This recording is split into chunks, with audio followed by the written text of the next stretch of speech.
ন্যাটোর সাথে বারবার শত্রুতায় জড়াচ্ছে রাশিয়া। মস্কো থেকে ছুটে চলা তিনটি যুদ্ধবিমান হঠাৎ করেই ঢুকে পড়ল এস্তোনিয়ার আকাশসীমায়, যাকে ঘিরে চলছে নানান জল্পনা। প্রশ্ন উঠেছে, ন্যাটোভুক্ত দেশে আবারও যুদ্ধবিমান পাঠিয়ে কি নতুন যুদ্ধের বার্তা দিচ্ছে রাশিয়া? কারণ চলতি মাসে দ্বিতীয় দফায় এমন ঘটনা ঘটালো প্রেসিডেন্ট ভ্লাদিমির পুতিনের নেতৃত্বাধীন রাশিয়া। এই ঘটনাকে কেন্দ্র করে রাশিয়ার বিরুদ্ধে কঠোর ব্যবস্থা নিতে ন্যাটোর প্রতি আহ্বান জানিয়েছে এস্তোনিয়া। তবে কি ধরনের ব্যবস্থা নিতে চলেছে পশ্চিমা সামরিক জোট ন্যাটো?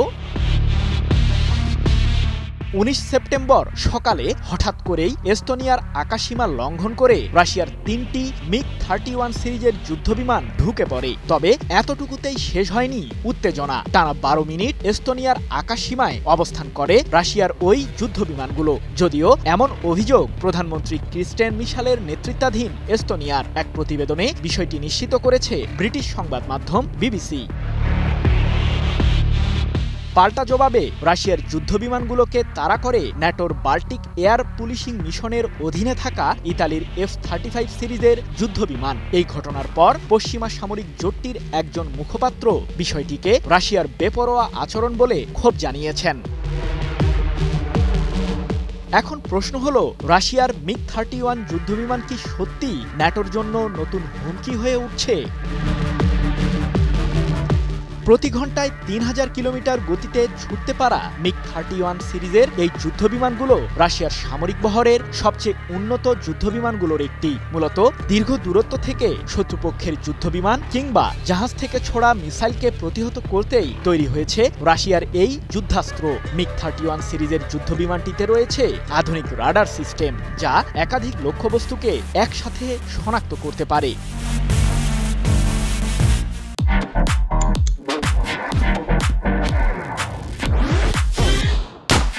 অন্যদিকে ন্যাটোর সামরিক বহরের সবচেয়ে উন্নত যুদ্ধবিমান হল F-35 লাইটনিং, যেটির গতি ঘন্টায় সর্বোচ্চ 1900 কিলোমিটার, যা দীর্ঘ দূরত্বের মিসাইলকে শনাক্তই করতে পারে না। ফলে এদিক থেকে মিগ-31 যুদ্ধবিমানের চেয়ে কয়েক গুণ পিছিয়ে ন্যাটোর এই যুদ্ধবিমানটি।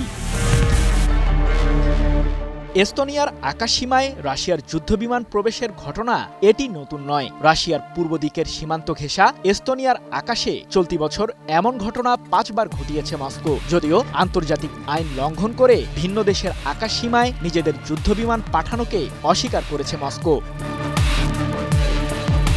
চলতি মাসে পোল্যান্ড এবং রোমানিয়ার আকাশসীমা লঙ্ঘন করে ঢুকে পড়ে রাশিয়ার বেশ কয়েকটি আত্মঘাতী ড্রোন। যেই ঘটনার পর নতুন করে ন্যাটোর সাথে উত্তেজনা শুরু হয় মস্কোর।